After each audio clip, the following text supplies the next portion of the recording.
Welcome to Chucker TV. I'm Dale Schwetz. We're live. Grand Champions Polo Club for the World Polo League, the Founders Cup. We're at the Yan Polo Field today, and I have Yan Eric Frank with the Yan. Say hello to Chucker TV. Hello, Chucker TV, and of course, a very, very good afternoon to all of you watching at home here in Wellington, all around the world. Great to have you on board. Dale, we've got our second match of the day today. The players are ready. Let's get them going here. Absolutely. Thank you for joining us on Chucker TV.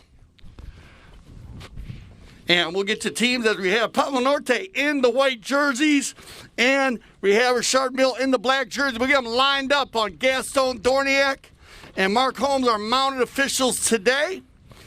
As we have Federico Martelli as our instant replay official. So we'll line them up on Gaston, get this first Chucker underway. Who do we got out there, Jan? Well, for Richard Mille, we have playing this afternoon for... they're going to be on Mark first. Yeah.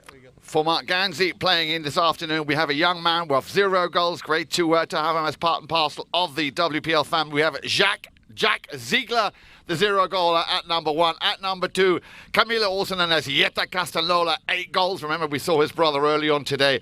Pablo McDonough, the 10 goaler, is gracing us with his presence at number 3. And Paco de Narvaez at number 4, playing of 6 goals. And then over to the team in white, we have from Canada, Waqas Al-Sadiq, playing of 0 goals. Santiago Loza, another 8 goaler on the field at number 2. Magu Laprida back in the saddle. Great to see him here this afternoon at Jan Pamlas. And Pedro Falabella making up number 4, playing off 6 goals. And Dale, whilst I was introducing the players, already the first goal of the afternoon scored. Very quick goal there by the Pampa Norte team. So that's what you want to do when you get a 2-goal handicap in this 26 goals. And Falabella is going to pick up the first goal of the day in the white jersey. Love their white jerseys. Love the black jerseys also, though. The Richard Mille team so very strong. Shout out to Mark Ganzi, the Cobra, as he was traveling. So it's nice seeing Jack Ziegler filling in for him today. And here we go. Look at this second bowling of the game, and it's been all Pampa Norte early in this first Chucker. And that goal, we just saw that we both, I think, were too busy reading our notes, was scored by Pedro Falabella. So Pampa Norte, Dale, and looking at the way they've played so far, no surprise to see them very quickly getting off to this kind of a start. Remember the first 2 games they played? This is the 3rd round and the 3rd game for both of these teams. Pampa Norte coming in, like I said, with a loss to Great Oaks, very narrowly losing 10 goals to 11, and also the second they lost in overtime to White Birch, 13-14. It's a different story for Richard Mille coming into this 3rd round match here with 2 victories under the belt. First taking care of business against White Birch, beating them 12 goals to 11, and then also Great Oaks had to suffer the strength and the force of Richard Mille, beating them 13 goals to 7. Let's go back to the action out on the field, and I'm very much looking forward to seeing how this afternoon the team in white, Pampa Norte, will be playing. Richard Mille, of course, in the black shirts, and I've just seen, of course, on the replay here that Jetta, aka Camilo Castagnola, getting also his first goal of the afternoon on the score sheet. So very quickly, 1 apiece. Now you might have noticed on the scoreboard 2 goals were given from the outset for Pampa Norte. They totaling a team handicap of 22. Richard Mille, of course, through Jack Ziegler, normally playing off 26 today, off 24. Yeah, hit the Castanola so very strong, picking up that next goal, and now it's going to be picked up by Richard Mille. And they'll turn the defense into offense, picked up by Laprida. Laprida sends it, but it's intercepted by the number 3 there in the black shirts. That, of course, Pablo McDonough, the only 10-goal player we have on the field this afternoon. And I think it's safe to say that both of these teams just still trying to, in the early stages of this first Chucker, trying to find their rhythm a little bit. So far, everything's to be going quite swimmingly and quite fast. There's the drive from the number 4 in the white shirts. That, of course, the man who scored just a few moments ago. The first man to score, Pedro Falabella.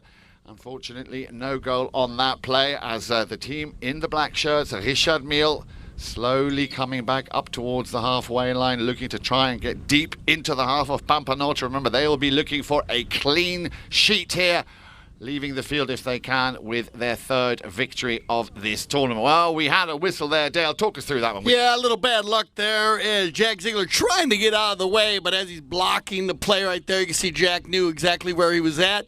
And they'll drop the ball here for a 5A.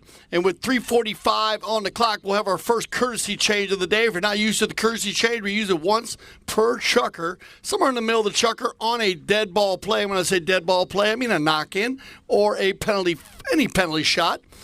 They sometimes use it on the bowling, but not likely. Usually used on a penalty shot. We try to keep it under 45 seconds. And we found out here at the Grand Champions Polo Club and the Aspen Valley Polo Club, as we've been using this for the last 4 years, that the games are very, very fast and less fouls in the game because players do not make desperation plays on tired four-legged athletes. One of the biggest reasons why we love using the courtesy change is it is safety for the four-legged athlete. Absolutely, and of course safety is very, very, very much an important factor here at Grand Champions Polo Club. But Dale, you just said the key word I'd like you to pick up on if you don't mind. You just mentioned a dead ball. Now, of course, here in the Founders Cup, something which was introduced, and I think it's a great idea, is something which we call Cat's 2-point Challenge. Tell us a little bit more about that. New challenge here that we're using here, and we're introducing this, and it's going to be from the half field or farther. It will count as 2 points. And this is a condition put in place by the tournament committee and the club. And so if you one shot, no other player on the field can touch that ball. It must go through the goal, but you'll get 2 points for that shot, Jan. And we've seen a few nice long shots trying to get the Cats 2-point challenge, but just had not seen one yet, and I think we might see one today. Well, this is why I brought her up there, because like this morning at the match we had at 11 o'clock, still slightly windy conditions out there, and of course if you've got the wind coming from behind you, that could give you that extra little bit of leverage to try and get the ball through the uprights. And of course we'd like to wish our dear friend Kat all the very best, who of course is watching this, I'm hoping, from home. Kat Dale, as we know, she's been suffering from, a very, very nasty disease. I don't even want to put the word in my mouth. I'm hoping that she's going to find some kind of miraculous way to get back, not only here to Grand Champions Polo Club, but also behind. She's been super, super strong fighting it. We're all behind you, Kat. We love you. And here we go, back to the action with 3:20 on the clock. And it looks like the team in the black shirts, number 3, Pablo McDonough, the 10-goaler there, getting the ball and drilling it up to the front door. This looks good for Paco de Naves, the 6-goaler, trying to find a little way through those white shirts. Couple of sticks up in the air. There's a little bump in the ride off there. Again, Paco with a near sight under the neck. Very, very difficult shot to do, Dale, to try and hit the target. Well, at least definitely an A+ for effort.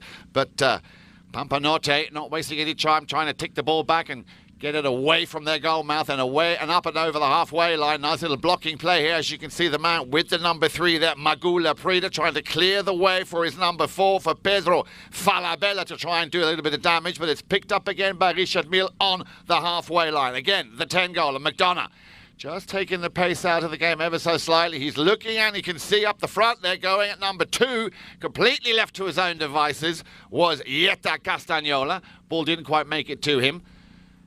So Richard Mille, as they've been playing so far throughout this tournament, the combination has been absolutely superb.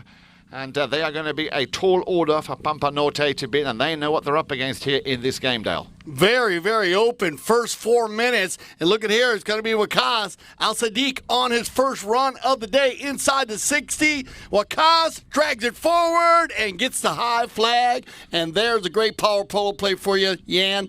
And starting from 200 yards back and finishing strong with 150 on the clock. 4-1. Got a big lead here, keeping that handicap under control. Absolutely, and again, nice to see, especially, of course, which we see so much here at the WPL, the combination, the pass ratio completion here, very, very high. This is what these guys do when they're not playing in a game. They will be practicing exactly these set plays, the speed, the pace at which they need to sort of shoot these balls, making sure that your teammate is in the right place at the right time to try and take the ball in his stride, ideally going flat out. As we now go back to the action on the centre line, balls thrown into play. And Dale, we were talking about this very much this morning, and it really does pay dividends if you can try and win the throw-in, immediately putting yourself in the driving seat. As we now watch Pablo McDonough try and find, and he does very well, quite a bit of space there on the far side as he gets closer and closer to that Pampa Norte goal. Sends one up into that danger zone. It's gone through. Waiting there was the number 2, Castagnola. Didn't quite make the connection as it was sent back. Pampa Norte now on the attack. Nobody at the halfway line except one young man, the man who scored just a few seconds ago, Waqas Al-Sadiq, the young man from Canada, also making his debut this year here at the WPL. Great to have him with us. And we have had in the past some Canadians. We had him last year, of course, the one and only Frederick Mannix. That's the one.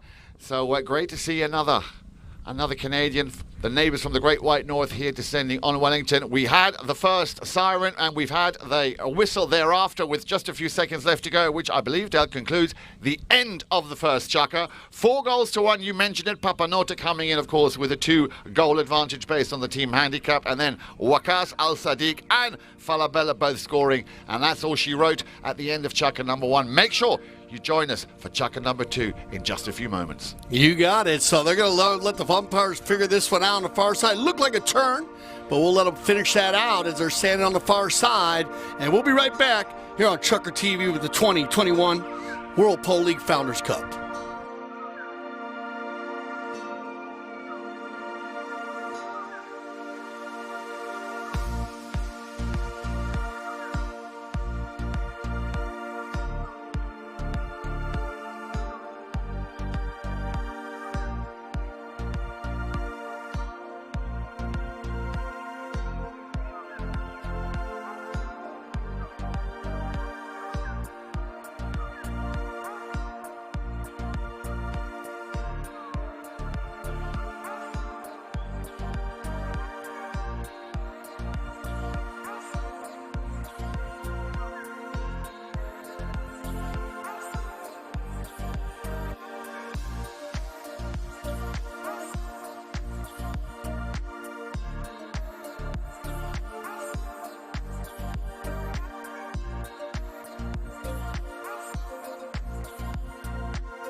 All right, welcome back for our second Chukker play. Dale Schwedz, Jan Edik Frank, Chukker TV. World Pole League Founders Cup for, why don't you talk about teams a little bit here, Jan, for some of our, well, we have people kind of join us sometimes a little late to the broadcast, so fill them in on what's going on here. Absolutely great to have you with us, and once again, a pleasure to be working alongside the one and only Dale Schwedz, the man with so many talents and a fountain of knowledge. And every time I come here, Dale, I keep learning more and more, and that is what makes it so much fun for me also to be part of this WPL family. As you were saying, Richard Mille, the team in black. Now, normally you might be expecting to see the Cobra, a name I'm sure Dale has mentioned many times. Mark, unfortunately, can't be with us here today. Instead, for him, we've got a young man from California, Jack Ziegler, is playing at the number 1 position. At number 2, and we saw his brother earlier this morning playing at the 11 o'clock game, playing off 8 goals. Hatta, is that the correct pronunciation? Heta Castagnola, also known to his family as Camilo, playing at number 2. Pablo McDonough, of course, a big name in the world of polo, 10 goals. And at number 4, Paco de Narvaez, playing off 6 goals. That is your team, Richard Mille. And playing in the white shirts, Pampa Norte from Canada. Great to make his debut here this year at the WPL. Waqas Al-Sadiq, having already scored a cracking goal earlier in that first chukker. At number 2, Santiago Loza, an 8-goal player. Magula Prida, also of 8 goals, back in the saddle again for his team. And at number 4, the man who also already scored is Pedro Falabella. And I remember Pampa Norte came into this game as a team handicap of 22, so they were awarded 2 extra goals from the start. Yeah, and we have Daniel Gonzalez, Hall of Famer, sitting in the stands today. We always like give a shout out to Danielle. father-in-law of Paco. And so it's nice seeing him here, watching his son-in-law play. And Paco, 9-goal player at his time. So in 6 goals now, very, very strong. And you got to keep an eye on him at the number 4 position. He's been very solid for the black jerseys. On that, well, controlled ball, now it's going to be picked up again by Pampa Norte, taking control with 6:20 on the clock. Oh, and he's broken his mallet. As you can see, he very quickly turned it around using the handle, the mallet head there, coming off the mallet. So at the moment, he can't really do as much as he would like. But, of course, he can still be very much of a nuisance in the sense that riding off, but coming round the outside with the number 3 on his shirt, the 10 goals to his name, Pablo McDonough. We're just going to say there he is. He's got his stick back. So Pampa Norte now able to continue playing. It's very unfortunate when that happens. You're going flat out, you take a swing, and your work apparatus breaks. Very annoying. But you saw the pony lines there very quickly, the groom to hand to give him a new mallet. Yeah, and right there, I love the non-call by the Mount officials there. As Falabella turned that ball up, and he popped it forward and ran, kind of bumped in to Pablo McDonough. Non-call on the play. Love that non-call. It actually went out of bounds. They got control of it again and picked up their 2nd goal here as we come back to the center. For our new viewers, we do switch directions in the game of polo, and that is the procedure we use for the same sun-wind field advantage. At the moment, we have the white jerseys, Pampa Norte, headed towards the west with the wind, and Richard Mille in the black headed towards the east, and it's going to be picked up now by Falabella. Falabella with a solid under-the-neck shot, sends it back over the halfway line. He's going to be met on the far side there by, just trying to make out who that is. They're quite far away. I think that ball, is that still in play, Dale? I can't see it. Now, about out of bounds over there. So this is the possession play, the 2nd possession play of the game. When the ball does pop out of bounds, umpire will bring it 5 yards from the boards. They'll count 8 seconds, drop that ball, and the opposing team will have control of that play. And it looks like it's going to be Paco to bring this one in, looking for the short pass, and he's got McDonough. And now McDonough will control the pace. Casanola's going to take out the man, leave it for Pablo, and Pablo down the center. Nice little run here. Can he take it all the way? A little under the neck there. Again, a difficult shot. He tried that a bit earlier. Under the neck, near side forehand shot. And this time it is Castagnola, Heta, who gets his name on the score sheet, finding himself in the opportune position. And all of a sudden, they're clawing right back into this game, Dale. It was 4 goals to 1 just a few moments ago. And all of a sudden, before you can blink with an eye, it's 4 goals to 3. Very positive possession on the control ball that went out of bounds. We talk about those positive possessions. They are so big in the game of polo. They find Pablo. Pablo finds Castanola and gets the finish here to get it within 1 goal. Ball's back in play. Now who's going to pick it up? Again, the man with the number 4 for Pampa Norte. And that, of course, is Falabella. Already with 1 score to his name. He'll be looking for goal number 2. It'll be met once again by the number 4, Paco. The Narvaez will send it back if he can. The 2 number 4s there battling it out. A little bit of pressure. He knows he's got to play it. It's all about offers open and positive play. That is what the WPL is designed to do. Remember, this is the highest level of polo you will see anywhere on planet Earth, outside, of course, of Argentina. And what better place than right here in Wellington at Grand Champions Polo Club. Long ball down the field. Who's going to pick it up first? I think it might be Waqas Al-Sadiq again. Nicely done. Magula Prida, beg your pardon, will take it. Well, he was hoping that was going to stay in play coming off the sideboards. But it went over, and I'm guessing, Dale, that whistle will suggest another courtesy change. You got to be careful of hitting the ball out of bounds. Now, 4 years ago, the procedure was they'd bowl that ball in, and we know the bowling is a lottery. It's not a given play. Now the ball goes out of bounds, and you give possession to the opposing team. I love that procedure, Yan. I think it was a great change. And right now, you must be careful because you remember that the Richard Mille team, they had possession about 15 yards off of center and took that ball down and scored a goal with a positive possession. Now they're going to line up right where our 2 umpires are, Mark and Gaston. They'll drop that ball, and they're about 80 yards from goal here, so they are in range, especially Paco. And he's been taking the dead ball plays, as we say, and so we'll see if Richard Mille can get the equalizer here with 2:51 on the clock. Well, as you know, Dale, a lot can happen in 251, 4 goals to 3. They've come back very, very strong. Just to remind you, if you've just joined us, so far, Pampa Norte have only scored twice, but they were given 2 goals from the outset. Remember, they're coming in this afternoon with a team handicap of 22. Richard Mille coming in with a handicap of 24, hence the 2 goals given from the outset.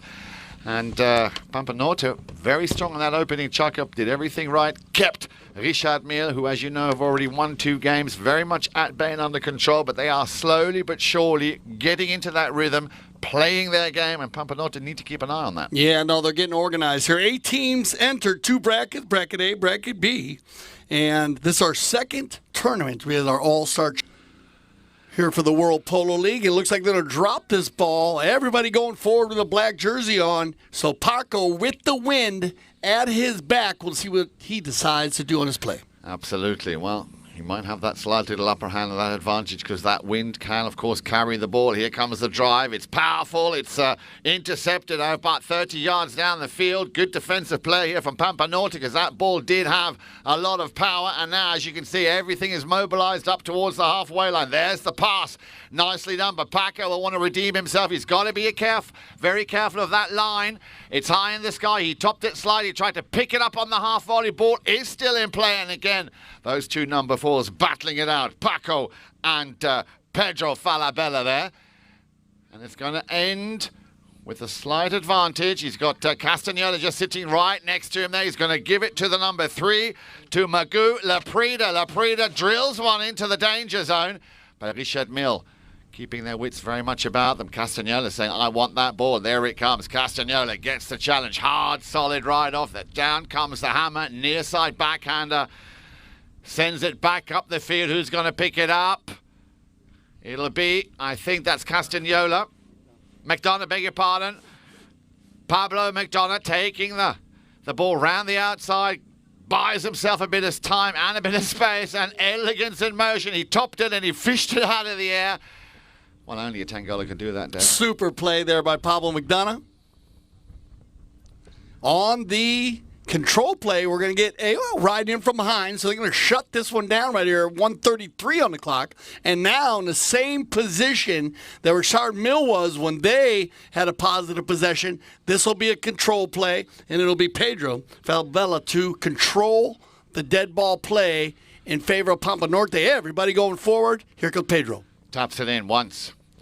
Taps it in over the halfway line. No, he doesn't. Wants to send it up straight away, and he does. Is it going to be met? It is. Player there. Oh, nice little play there, Pampa Norte. But did he get away with it? Was he caught with his hand in the cookie jar? The whistles has gone, Dale.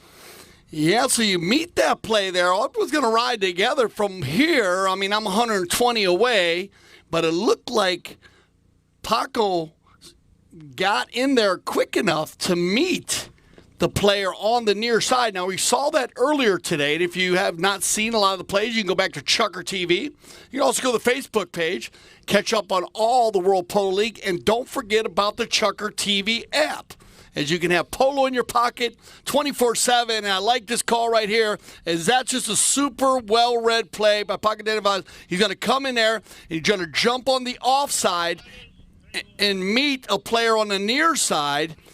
And Magoo, I guess the captain of the Pampa Norte team, is going to go ahead and challenge here. Now, we didn't talk about the challenges today, but we have 2 challenges, 1 challenge per half per team. They can challenge the play on the field, the call on the field. Procedure is once the umpires recite the penalty, and in this case it would have said meeting on the wrong side, then the white team would have the opportunity in 15 seconds to say challenge. And as you can see, they were riding to the center. They discussed it. They decided to challenge this play. Now, for me, risk-reward matrix, I don't believe in challenging plays that are center hits or penalty 5As. I like to try to save those for goal shot penalties, either 4, 3, or 2. And that way you're saving a goal. But in this case, you do have a center hit with the wind behind you. So they'll challenge. Let's see if they're 120% on this. Maybe they can win this challenge. Well, it's going to be a fun one to see later, because I don't understand how a guy can meet somebody on the near side. But we will see. The IRO says no foul, so they're going to go ahead and bowl it in. So exactly where that infringement took place, or that challenge took place, exactly at that spot. The ball's about to be thrown in. Our young umpire from the United Kingdom, Mark Holmes, gets things underway again. And as we can say all day long, it is all, especially at this level, down to winning those throw-ins. A nice little turn around. Laprida now looking, gives it back to Falabella. Laprida going up. There's the pass through the centre. No white shirt to be found. It'll be cleared, and it's a nice little clearing shot. And I think that came from Jack Ziegler, the zero-goaler, coming in today, of course, and doing a very good job so far, representing Mr. Mark Gansey. Mark, I don't know if you are watching this, but if you are, the best wishes, and we hope to see you back here, of course, very, very soon. Now then, Richard Mille, his team so far doing everything right. It's going to be left for Castagnola. And Castagnola just takes a little bit of the pace out of this play at the moment. Wants to get himself into a good position to send that ball up. There's the first horn, down to the last 30 seconds. Still only 2 goals scored in this chukker, both on the account of Richard Mille. Once again, at the feet of the number 4, Pedro, I beg your pardon. Paco de Narvaez. He will try and send it for an extension there by Castagnola, but it just goes wide. And I'm sure that Pampa Norte will be happy with that, Dale. End of the second chukker, 4-3. So a great job that they win a challenge, so they'll be able to keep their challenge of another challenge in the third chukker, and we'll send them off 4-3 as Richard Mille chipping away at those handicap goals they had to get away. We'll send them off. We'll be right back for our third chukker play. You're watching Chukker TV.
All right, welcome back. Chukker TV and World Polo League Founders Cup. Yan, 4-3.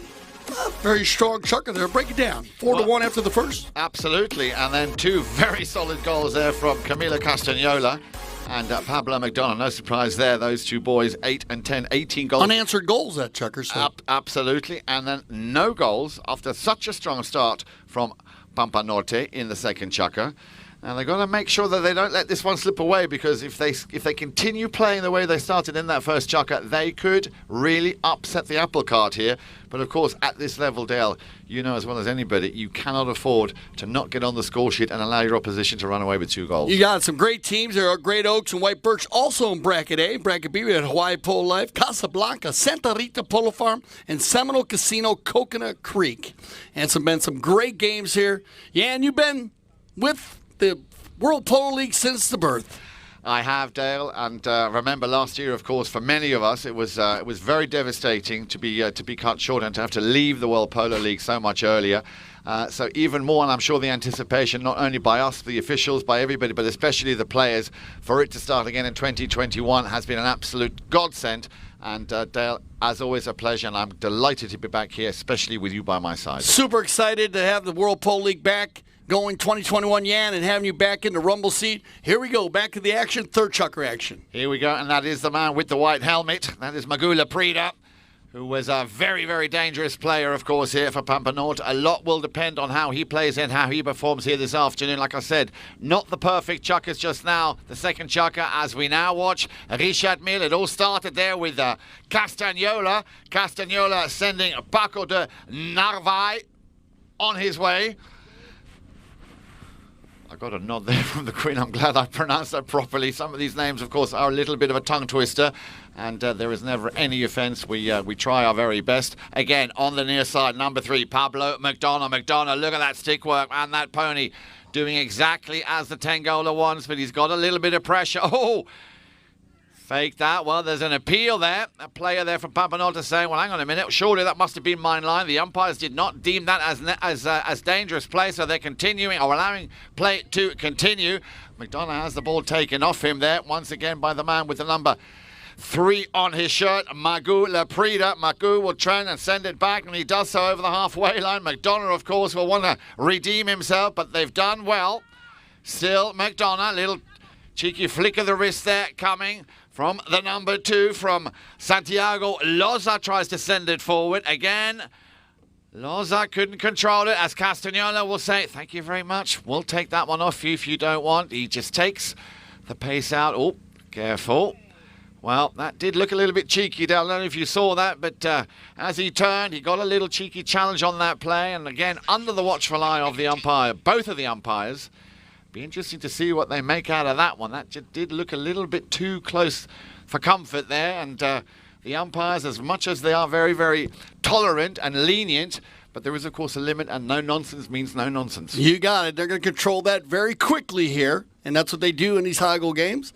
And so they'll have a discussion with the captains. Now, procedure out there is the captains have the ability to speak with the umpires. Only the captains. You need to speak to your captain, and then your captain will relay any other messages, just to keep it organized out there.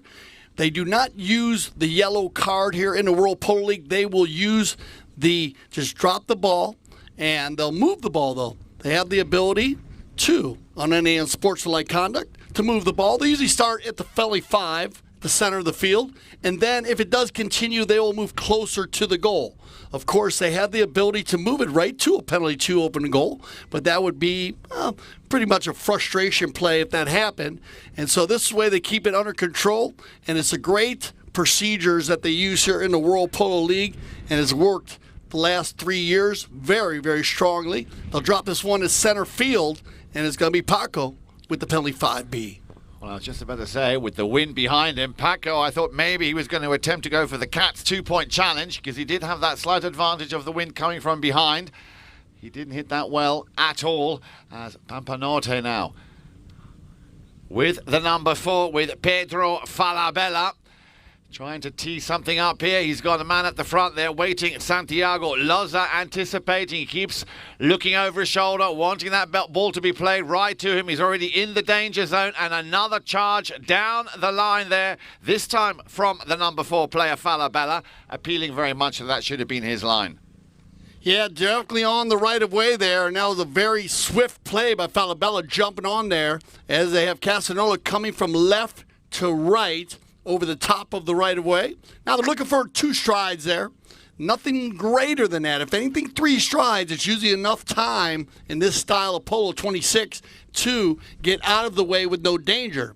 In lower goal polo, you might move it back a few strides based on the 8 or the 12, but you find when the polo is open and there's safety there, and the umpire's always looking for the window to close or the door to close. The window's closing, that means the defending player is jumping on the right of it quick enough to close that gap, then he will get the whistle. If the window stays open, or basically is even open longer than the player getting on the right of way, then the offensive player will have the ability to take that ball and he can come across at 90 degrees, Jan, as long as there's no danger. Exactly, that is the key word, Dale, the danger, and that, of course, is what these slightly modified but very, very good, I think, rules of the WPL have been designed for. Now let's watch Mille Prida, who is about to take a shot here. Penalty 2, 30 yards, undefended, of course, opens his shoulders, and he slams that one through. Mille Prida getting his first score of the afternoon, and a very important goal indeed it was for Pampa Norte,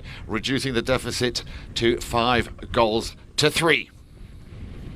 So back to the center, this is what they want to do. They want to try to keep that handicap going in the second half. Doing a great job. Mille Prida coming back here wearing the 3 and doing a great job captaining the Pampa Norte team early on the bowl in. It's going to be round and round they go. Picked up here, backed up, bounce off ball, and it's going to be Castanola on the breakaway. And Castanola, you don't need to ask him twice. He will take that ball. So clever. He has a look over his shoulder. I think he knows what's going to happen. I think we all know it too. And he makes it look so easy. Well, that's kind of the thing. What happened, Dale, as we used to say when they taught me, Jan, if you snooze, you lose. And that's the kind of thing. This was, of course, maybe not exactly like that. But Castanola, of course, just like his brother, always a pleasure and a joy to watch him play. Hepta picking up his 3rd goal of the day. He is very quick, as you can see. He gets out of the box as quick as anybody in the world. And that's going to get it with between 1 goal now. As they come back to center, they're going to click down to 350 as Hepta makes it back to the bowling. Mr. Holmes about to throw the ball in. He does so. And, Paco there with a little bit of a bouncy horse. It said, well, I think he was going to send it to the sideboards there. The man with the number 4 in white, Pedro Falabella. And Paco de Navai now can but just follow the play with the number 3, Mille Prida. Again, Castanola leaning far out of the sun, and you were just talking about how quick he is. Did you see how quickly he released that backhand? And this, of course, is a chance here now for Pablo McDonough. We have the same going down the other side. McDonough, 1 hit so far. There's the second. I think he might only need 2, or will he just straighten it? Did it go through? Yes, he has gone through. Pablo McDonough. Well, what do you expect, Dale, from a 10-goaler? Super play there by Hepta Castanola. You just saw him score at the east end, and now he drags the ball back and then snap. A little quick 40-yard back shot as Pablo McDonough was already on the run. Power polo play to get the equalizer. Absolutely. 5 apiece, 2:45 on the clock. As the boys come back to the centre, well, this game is certainly picking up momentum now, but once again, to see how these young cracks, especially Castanola, he is so quick. The key word there, the way he just snapped that backhand. And then, of course, up and away was Pablo McDonough. We've had a whistle.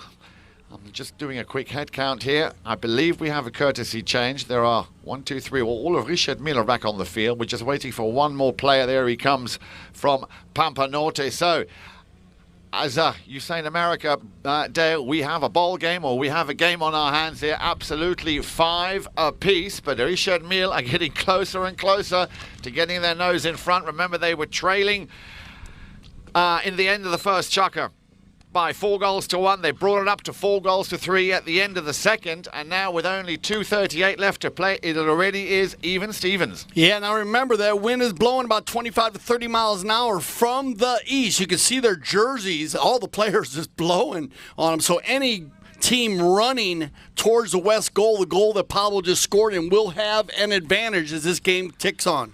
Ball back in play, and again, McDonough wants to now do it on the west side. He just scored a few seconds ago on the east side. McDonough, plenty of space for the 10-goaler. Again, just puts his mallet down and will send that one into the garden of the neighbour next door. Nice little goal there, and that is goal number 3 for McDonough, now matching the performance of Camilo Castanola.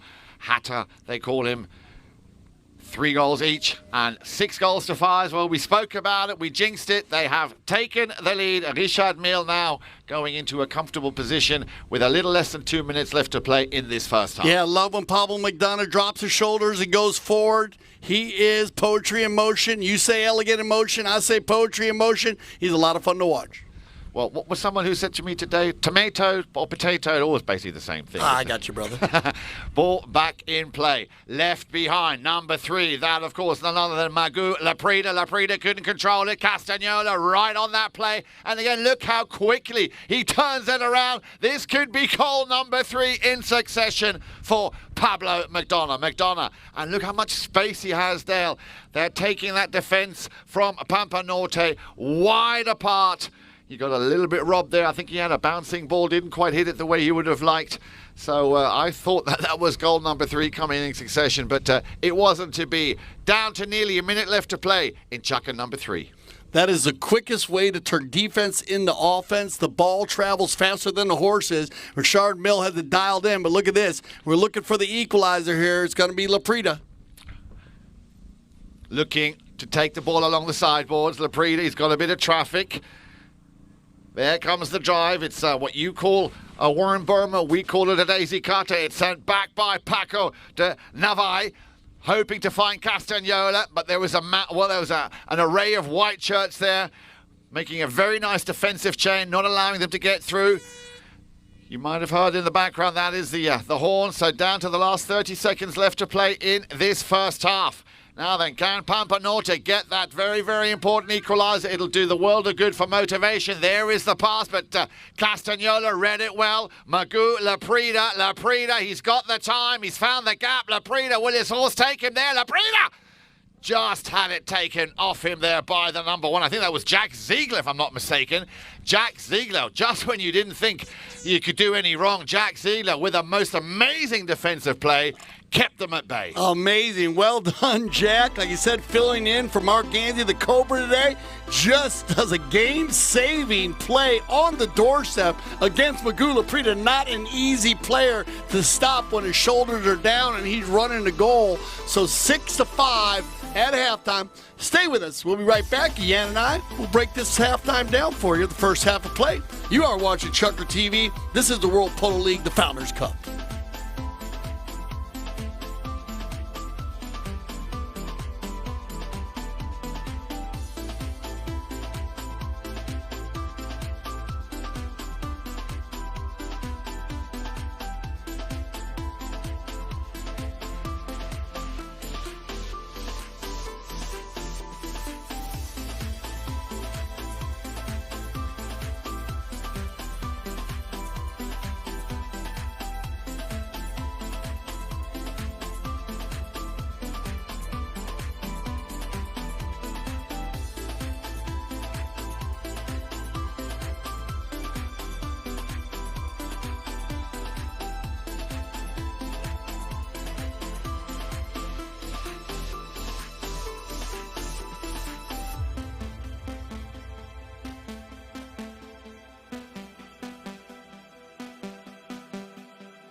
Welcome to the halftime breakdown here on Chucker TV. We love breaking it down at halftime. Yeah, and this has been a very fast open game early on. And the Pampa Norte looked like they were going to try to hold that handicap down. And then, you know, this Richard Mille team, very, very strong. They came back in the third chucker. Well, I just looked at the notes, Dale, and Richard Mille, they've been very consistent. They scored in the first. They scored twice in the second, and they scored three times in the third. Yep. Pampa Norte got off to a cracking start in that opening chukker. And so far, and this is now costing them, they didn't score in chukker number 2. Their consistency has not been quite the same, even though they had a 2-goal advantage from the start. And Richard Mille, I think they've identified the weakness within Pampa Norte and keeping the pressure on throughout, and which is why they are now leading for the first time 6-5. Yeah, you can look at Jan's hair and see how the wind is actually blowing from the east. I mean, it is a real struggle running into that, and that's why I want to give it up to Magula Prida at the end of that third chukker with the breakaway. Great play by Jack Ziegler. Filling in for the Cobra. A little different because the Cobra, you know, he stays in the front. He scores goals. He's in and out. Where Jack got to fill in differently with this great three-man team behind him with Casanola and McDonough and Denevaz. They're very strong. And I think one of the big differences in the second and third chukker was the combination of how they're starting to send Pablo McDonough forward. Yeah. I mean, he almost scored 3 goals in the third chukker. Yeah, we saw that, but let's also not take away some of the magic that we've seen from Castagnola. Absolutely incredible. The speed, the agility, and also the sight he has in playing those balls and getting them exactly where he wants to go, which of course has led nearly 3 times in succession for Pablo McDonough to get his hat-trick. Now you got it, Loza and Falabella. Now they have Magula Prida in there. I think he's a great captain. He scores in the first chukker, so out in front pulling the team. So this team's playing strong, man. They got a great rotation, all 4 of them working together here. You know, it's just a very strong Richard Mille team in the third chukker. Otherwise, the Pampa Norte team is playing very well together. They are indeed. I was going to ask you, Dale, again, I know I like asking you this question because of your experience, your know-how. If you were now the coach of Pampa Norte, based on what they didn't do in the chukker number 2, they came back stronger in chukker number 3. What advice would you give them now going forward? Yeah, you got to watch out. Who's ever in the position with Pablo McDonough now, either in that 2 slot, and they're going to mix it up. It could be Magoo, it could be Loza, because Falabella tends to play in the back. He tends to play that number 4 position. You need to keep an eye on Pablo McDonough because they're using him going forward. And that transition, when it happens as quick as any polo play. And Heta Casanola doing a great job facilitating the ball to him. Absolutely. So you got to watch out there. On the other side, now you got almost the same routine as you got Magula Prida wearing the 3. So either Heta, who's ever in there, or Pablo's got to watch out because now Magoo is going forward. He's looking to score goals. And you also got to watch out for Loza. So they're going to have to keep an eye there. Ziegler's going to have to do a job in the front. They're going to keep an eye or keeping, in the vicinity of Falabella because if he comes through or if he's by himself all day long. And also, Paco, he's so strong, and that's what's going to make it tough for Wakas today is he does play back.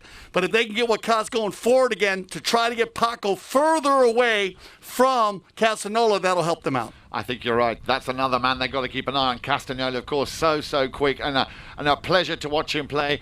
Dale, the players are slowly coming back out on the field. Any predictions from your side for the second half? Oh, very close game here. I mean, this is definitely a positive breath of fresh air for the Richard Mille team to go up by 1 when they needed to give 2 goals right away.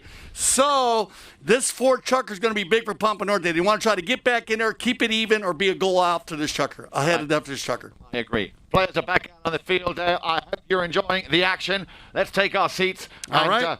Talk you through, of course, the second half of this very, very thrilling game, as Dale just said, all to play for, and I'm pretty sure similar words of advice as you were just suggesting, Dale, will have been given and will have been discussed in or at the pony lines of Pampa Norte. Let's see if they can latch on to the way they played in that third chukker. Remember, they scored once. It was, of course, the man with the number 3, Magula Prida, getting his first score of this game. Remember, they started very, very well in that first chukker. Wakas Al-Sadiq, the man who opened up the scoring there for Pampa Norte. Then it was Pedro Falabella, as we said. No score in chukker number 2. Richard Mille, as I said, scoring once, twice, thrice. The first time, of course, was Heta Castagnola in the opening chukker. Again in the second chukker, as did Pablo McDonough, who then in the third chukker, again, those 2 boys, both of them now with a hat-trick. Heta Castagnola with 3 to his name, as also is the case for Pablo McDonough, 6 goals 7-5. Players are back out onto the field. The action has started, and that ball, as you can see, just going over the back line. So Richard Mille will have a knock-in from their own back line, and of course are now also playing against the sun. Yeah, big save there. That's where the Pampa Norte team wanted to get a goal there. That ball was well inside their 60-yard line, and with the wind at their back, this is going to be a good start here for the black jerseys. So Richard Mille, and that is, of course, none other than Mr. Paco de Narvaez. As you said yourself just now, Dale, a very, very strong player, a very key player in this Richard Mille team. Richard Mille still trying to get out of their own half, and it's going to be left down to Pablo McDonough. McDonough going from strength to strength, sends a nice long ball, looking for Castagnola, a little bit too deep. There's not much they can do with that. It's going to be sent back by Falabella. Falabella stops and turns, but Castagnola, you've got to be so quick. Literally, you give him an inch, he will take you for a mile. Whistle on that play, Dale. Yeah, so they're going to call shading here. Now, we talked about that in our earlier game today. This is something that the World Polo League umpires have talked about. They've met on this, talking about opening that right-of-way up. So they are going to be very strict on the blocking. You can call it shading, you can call it blocking, but anytime you're in the right-of-way, and right here they're going to call a blocking call against the Richard Mille team. So they'll bring this to center. Not a big move, but nobody downfield, so no need to move that ball to a 60, as everybody was on the west side of center field with 6:08 on the clock.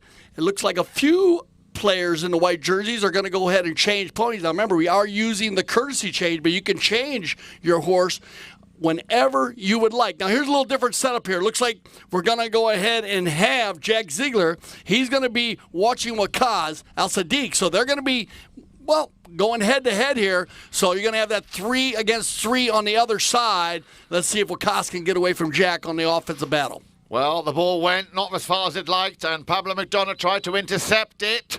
And as he did so, a whistle, and Pampa Norte are very convinced this is going to go their way. It's likely to the disbelief there of Richard Mille. You see the two umpires just comparing notes. How did you see that play, Dale? Well, they came together, and it looked like that hit the Castagnola met. It was in like a little spin with Magoo. And then I think they called a foul into second man because Falabella was coming down the right of way. But they're going to talk about this one, and they're going to talk about them spinning around, turning around in a circle, and whether Falabella Pedro has the right of way there as they spun around. So they're going to talk about here. It looks like they're going to bowl this one in, and I like this bowling. That's a tricky little play. I understand the whistle because Falabella did push the right of way there, but based on them spinning around together, which player is actually blocking the right of way there. So I like the bowling here. Great conversation by the two mounted officials. Absolutely, and as we all know, you cannot turn on the ball. Once you've lost the ball, you need to get out of the way, and I think that's exactly what happened here. So indeed, a good call. The throw in as Paco. Will he keep this one in play, or will it bounce over the sideboards? No, he's lucky. Paco de Narvaez keeps that ball in play, and it's going to be picked up very quickly by Castagnola. Guess who he sends on his way? Once again, dismantling the defense here of Pampa Norte. And once again, a little bit unlucky. He might have had that ball land in a bit of a divot. Of course, they can make things very, very difficult to try and hit a clean ball if the ball lands in a little divot like that. But the danger isn't over yet. A shot to goal from the number 3, Pablo McDonough. Second time, and no mistake this time. Pablo McDonough gets his 4th of the match and puts his team into, for the first time, a comfortable cushion. 7-5. And just like we were talking about at halftime, man, you need to keep an eye on Pablo McDonough. A sweet little play by Paco off the boards, only about 15 yards, but he finds Heta.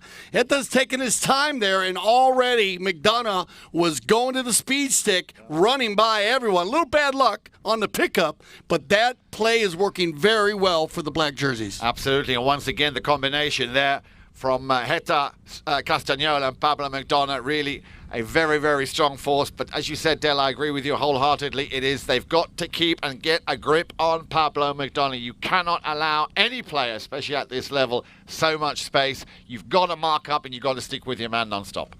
Yeah, now it looks like the white jersey is looking for the breakaway here. They're going to take one out here. It's going to be Loza checks his shoulder right here as he gets the pass from Magoo. He'll slow it down. Heta's going to make just a neutral play, and they'll leave it for Magoo. Laprida will slow it down here. Heta still battling it out. Magoo checking his shoulder, and there's a nice little pass to Loza as they keep the offensive attack going. Absolutely, and once again to see how incredibly quick Castagnola is.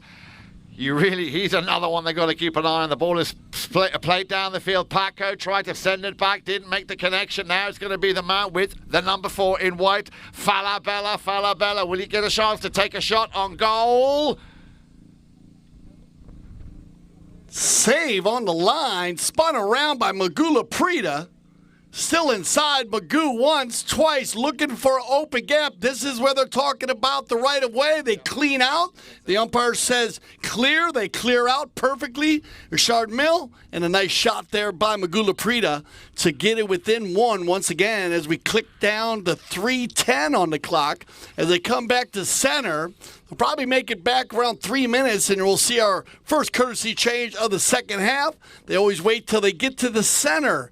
The mountain officials, they will, and they'll blow the whistle with 2:58 to be precise. Everybody going off for fresh legs. Absolutely, and that, of course, goal number 2 for Magoo Laprida. Remember, he scored in the previous Chukka, his first of the match in Chukka number 3, as the scoreline now reads.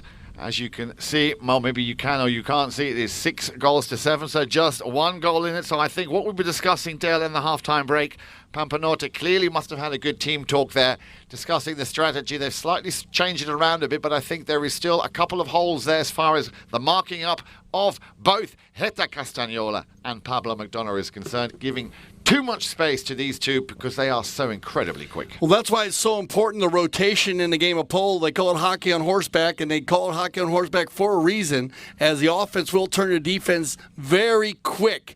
And what I love about Richard Mille here, and you're starting to see it now with the Pampa Norte team, is they're using the ball to create the energy. The ball will run faster than the horse. So the short pass will work, but here they're turning the defense into offense so quickly. Both teams going at the goal, and a great score to show how both teams are working on the offensive side. And not only that, Jill, I think it also has to be said that this is also not only a very fast and thrilling game, but it's also, above all, a very, very fair game. We've had one challenge so far in the first half, so far nothing in the second half, and again that is a reflection of also the great job that the two mountain umpires are doing, but also I also think the sportsmanship, the conduct out there by both teams, exceptional as they now come back. After that maximum, 45 seconds is all they have for a courtesy change. We're just shy of 3 minutes in Chukka number 4. 1 goal in it. If you've just joined us, a very good afternoon to you if you're watching here from Florida or anywhere around the world. And as Dale would always like to say, myself as well, if you have any questions or any comments, please, we're always happy to have any kind of questions that we can answer, any feedback. So drop us a line and put the word out to anyone who isn't watching here, as that one goes through once again. 8 goals to 6. Pablo McDonough, again, Dale, you mention it, and you give that man half a chance and he will convert. Pablo McDonough now with goal number 5 to his name, restoring that 2-goal cushion with just over 2 minutes left to play in the 4th Chukka. Get on the Facebook conversation if you're out there. Let us know what you're doing, where you're watching polo from, where you're watching Chukka TV from, where you play the game of polo. We love everybody getting on the Facebook conversation as we have 2 more exciting chuckers to go here. It's got to be Castagnola. Castagnola is still in possession. Castagnola, got a man on, of course. Castagnola, look at this stick work here. Oh, nicely done. Castagnola tries to centre the ball. Has it taken off him there by Laprida. Laprida will send it back. He was hoping his number 2 would pick it up. Santiago Loza, the 8-goal player, as it lands once again right underneath our little balcony here.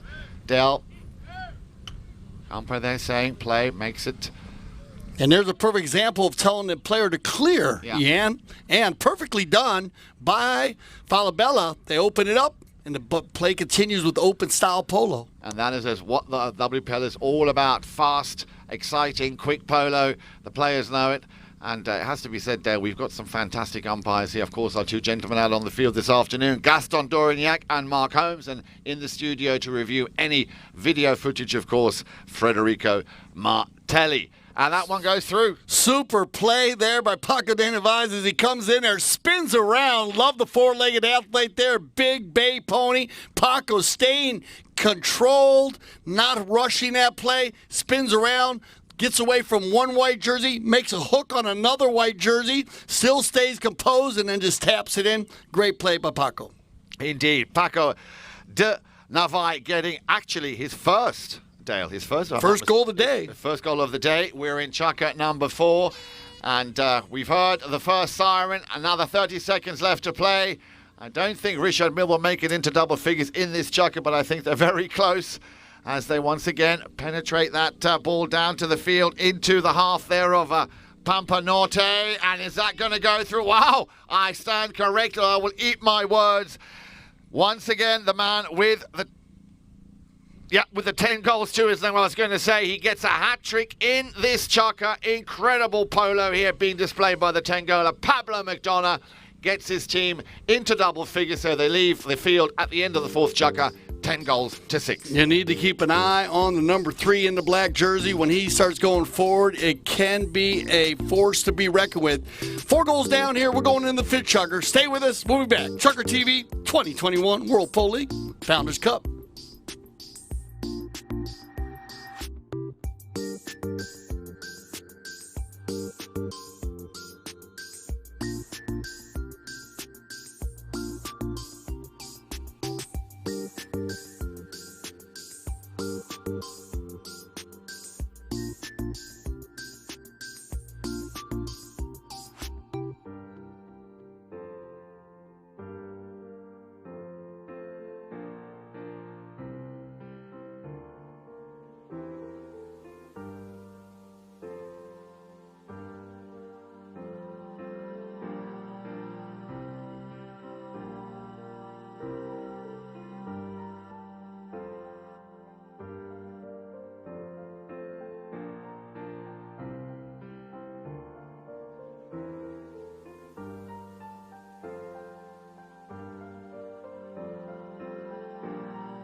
All right, welcome back. And Tom Turner checking out Chukker TV. What's up, Tom? Joey Rollins saying hello from Jupiter. Whoa, right on, Jupiter. I like Jupiter Beaches, actually. That's a cool place. Johnny Van Schack, what's up, Johnny? Tuning in to Chukker TV today. John Snyder coming in from California. Love Cali. Thanks for tuning in, everybody. Joel Baker. What's up, Joel? Everybody tune in to Chukker TV today for the World Polo League. Thank you for joining us. Thanks for getting on the Facebook conversation. Let us know where you play, what club you play at, too. We always love giving shout-outs to all the different polo clubs around the world. We're at the Grand Champions Polo Club.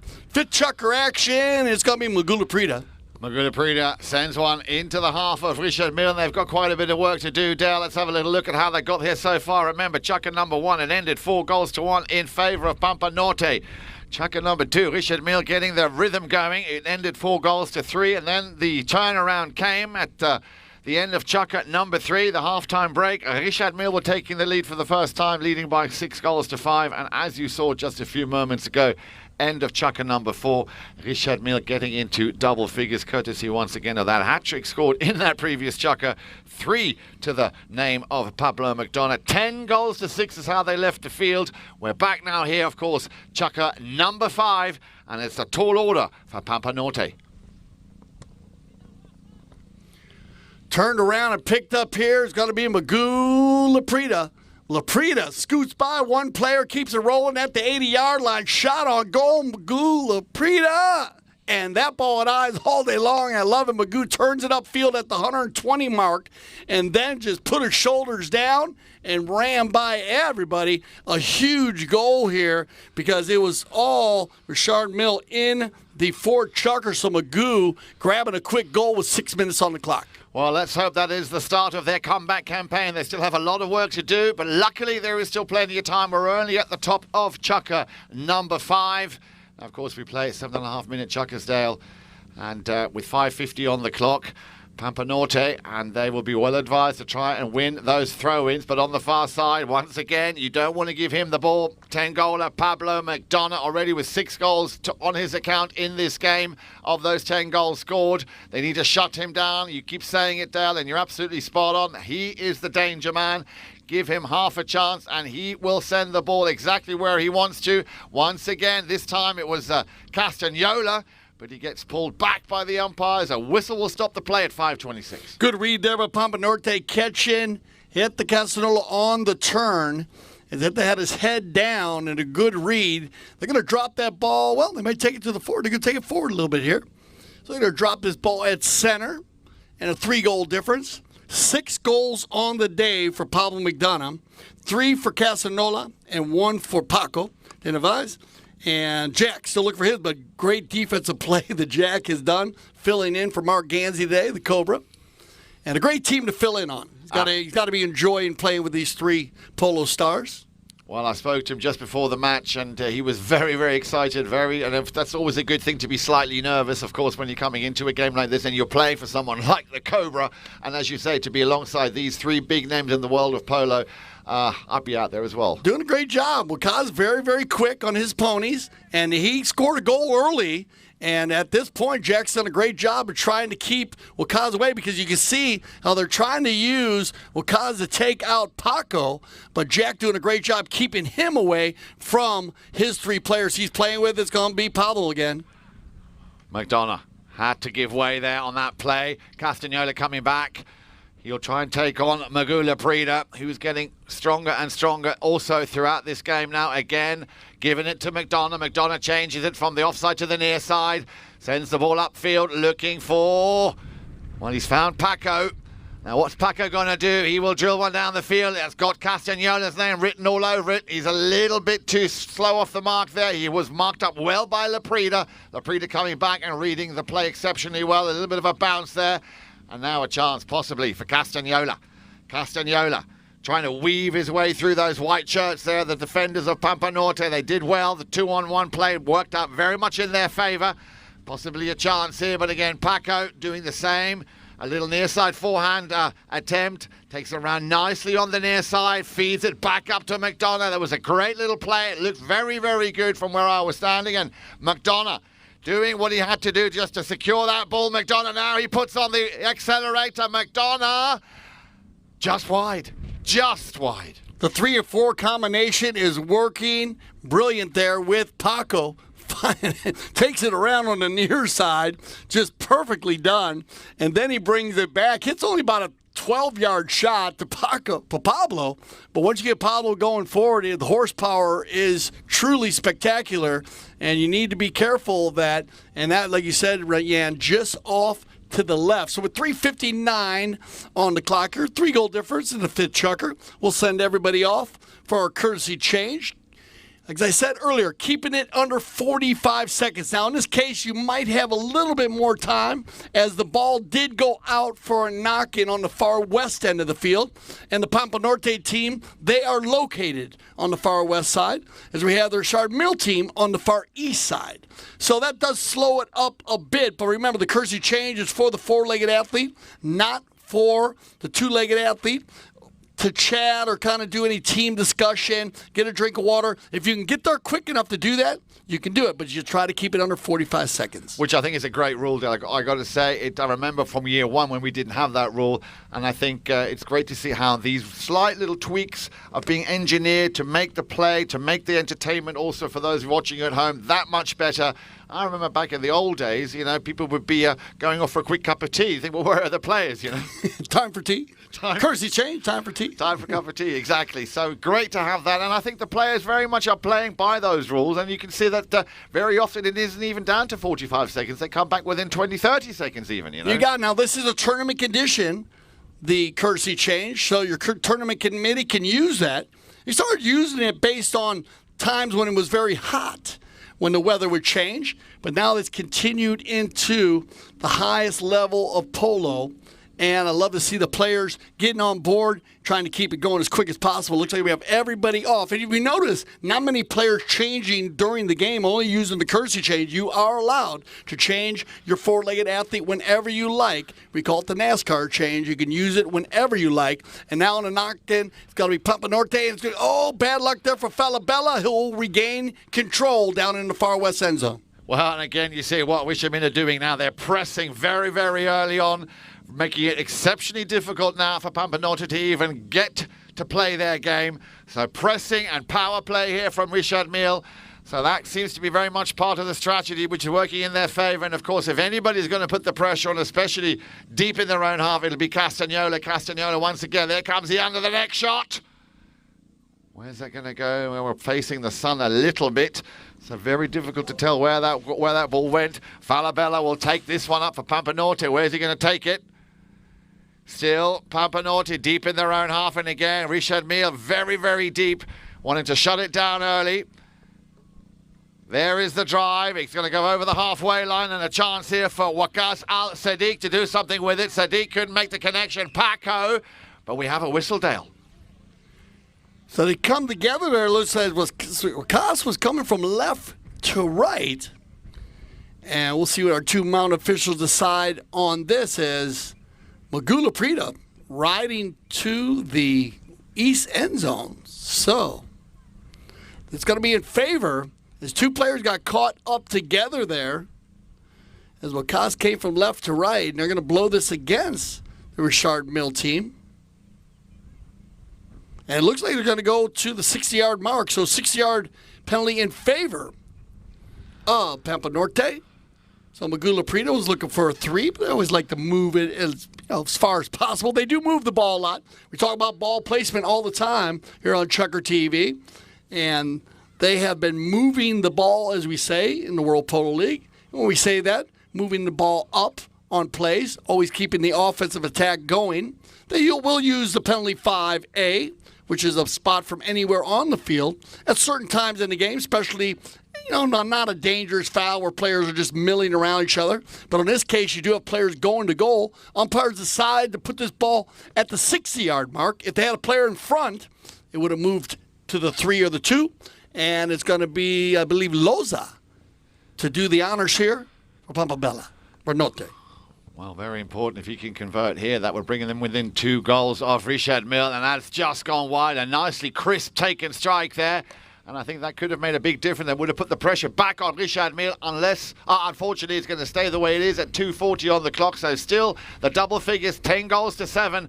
And a big chance here for Pampa Norte. Very well hit ball there. Remember, you're hitting into the wind down there. We saw earlier today, Jan, 2 or 3 goals missed from the 6-yard mark, hitting into the wind. Absolutely. When you got gusts of 25 plus miles an hour coming at you, of course, it's not easy. Now, we did see Castagnola try to correct that. Here we go, Castagnola on the ball. Castagnola picks it up on the near side. Round the outside he goes. Great stick work from the young Argentine. Castagnola. Did I mention his name? Heta, on the move. And now is when the offensive attack is really coming in to sorts here for the Richard Mille team is now not just you have Paul McDonough going forward, but now Heta Casanola and a great run there by Heta. Absolutely. 11 goals to 7. And, of course, not what the doctor wanted here for Pampa Norte. They looked to me, Dale, that they were coming back strong into the second half, especially in the last two chukkers. Remember, they had a bit of a dip in chukker number 2, but they've been relatively consistent ever since.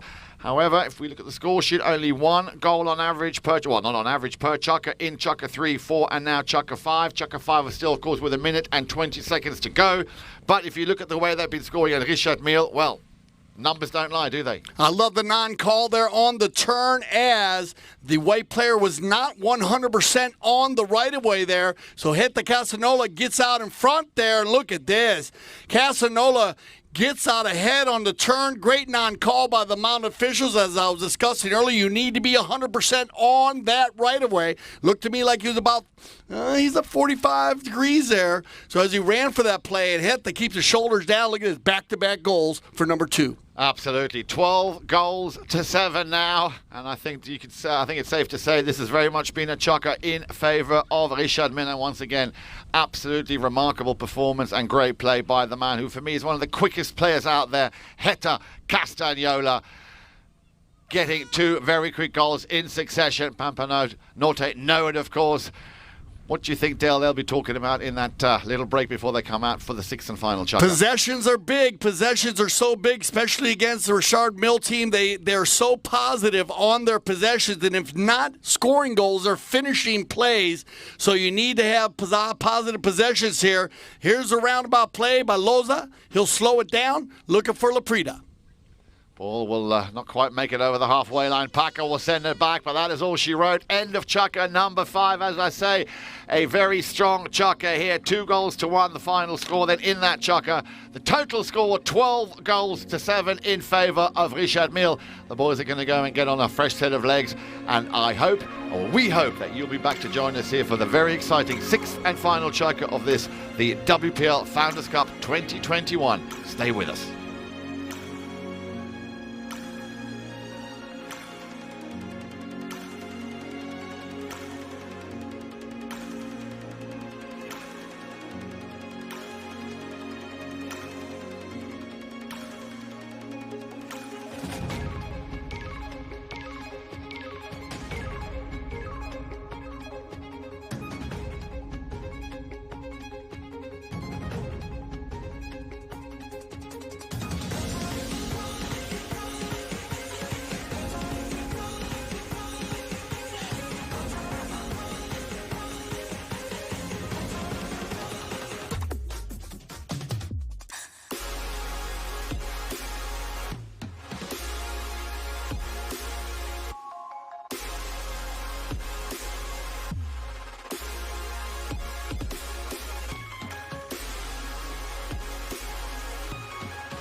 All right, welcome back, and thanks for getting on the Facebook conversation. Chrissy, Marzine Barber, greetings from Rose City Polo Club in Mille, Oregon.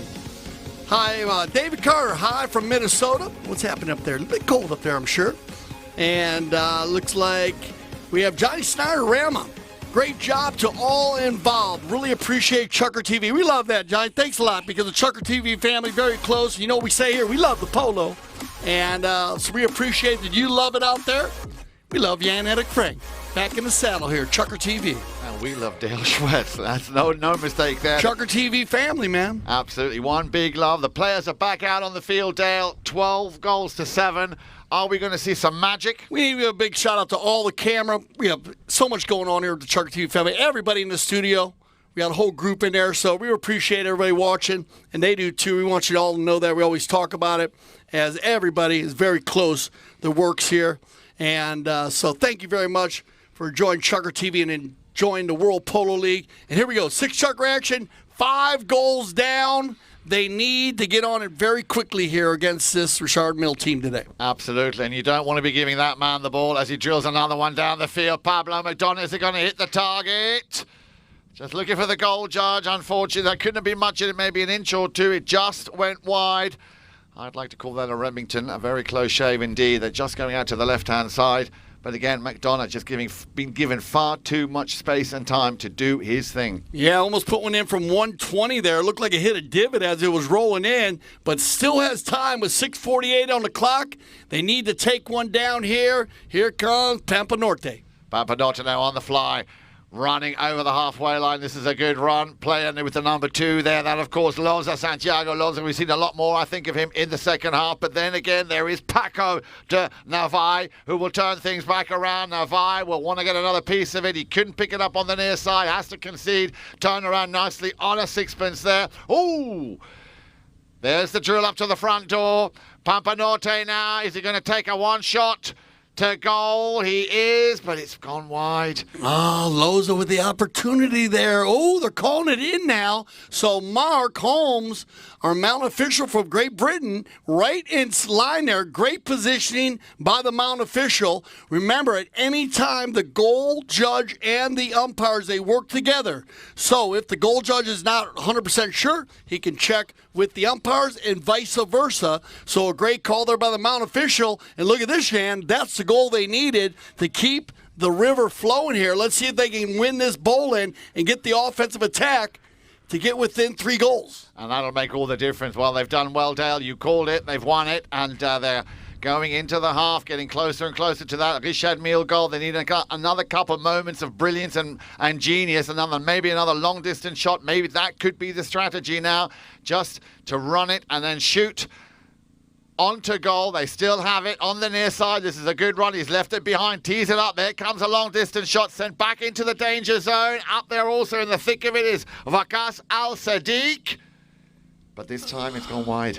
Just off to the side, and that would have been picture perfect for Pampa Norte here. They would have, if they scored there, they're down by 3. They get back to center with over 4.5 minutes to play as we're at 4:51 here. They can shut them down here, try to get a strong defensive play on Paco on the knock-in.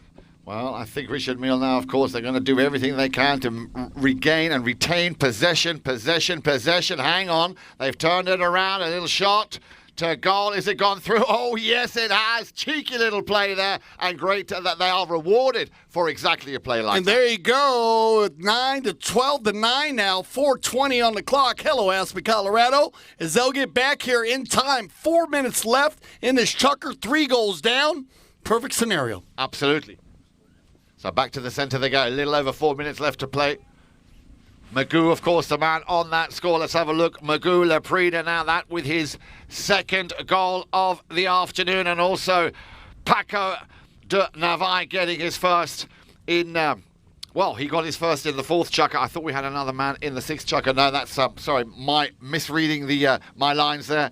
As Castagnola tries to control that. It's sent back towards the halfway line. And all of a sudden we're seeing a very, very motivated and a very, very powerful Pampa Norte, and a chance here now for Wakas Al-Sadiq. Sadiq on the near side. Can he correct himself? He's got, once again, look, he just comes when you least expect it. That man. He was off to the races there. He took it back to the inside. I love him staying on the near side.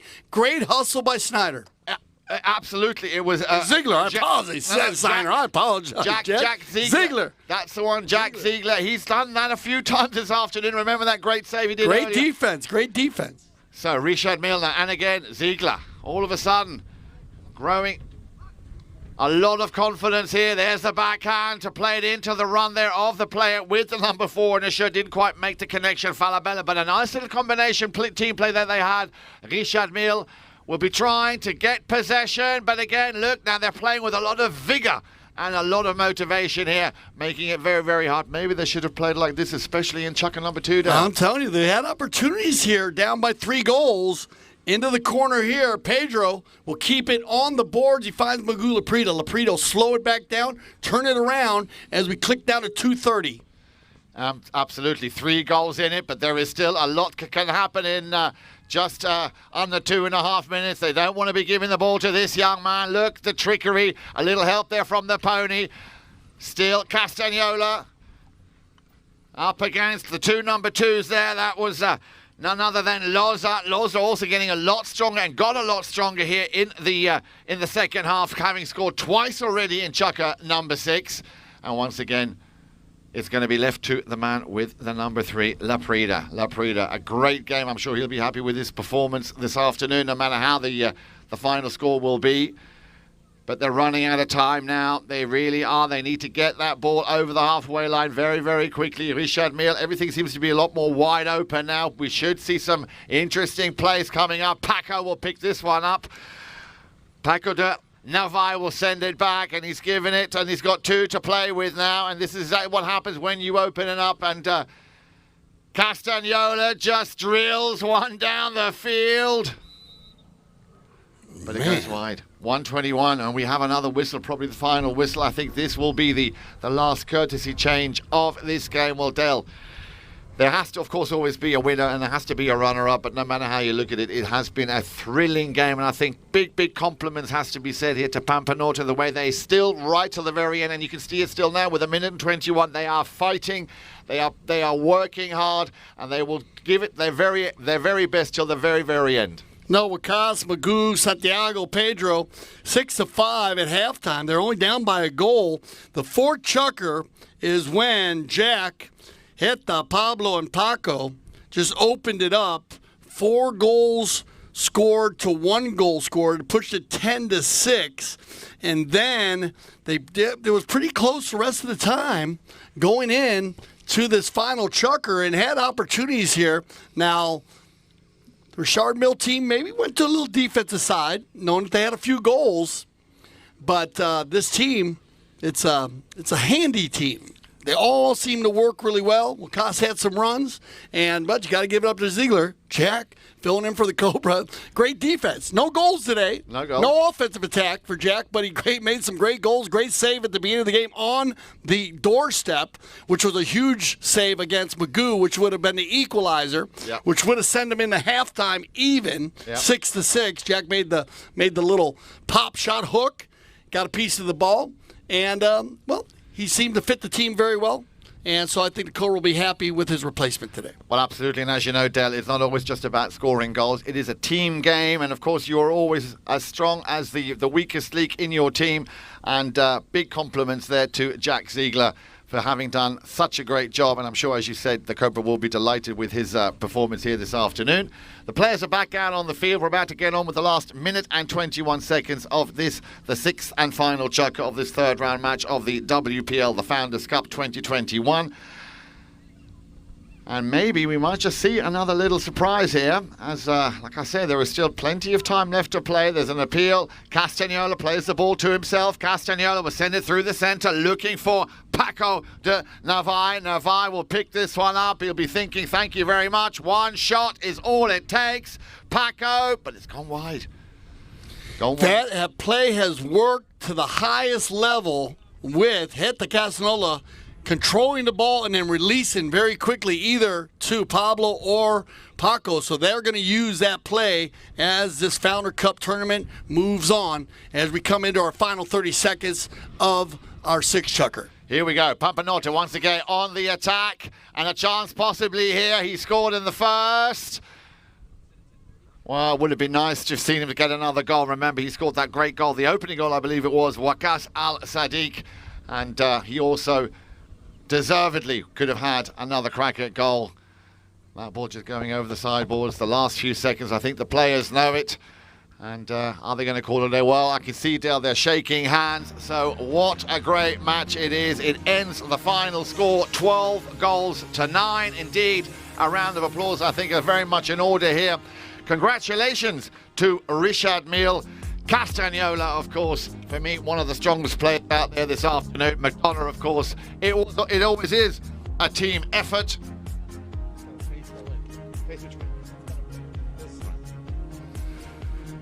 Yeah, we want to thank both teams here and our mound officials today. Great job by the mound officials. We didn't have a lot of challenges, so very clean, open, called game. So congratulations to our mound officials. I want to thank everybody for getting on the Facebook conversation today. We love that. And a shout out to everybody on the Facebook conversation, wherever you're playing polo. And Jan, any last words? Well, first of all, Dale, thank you very much for taking the time to be with me today. I hope you've enjoyed it. It's always a pleasure working with you, Dale.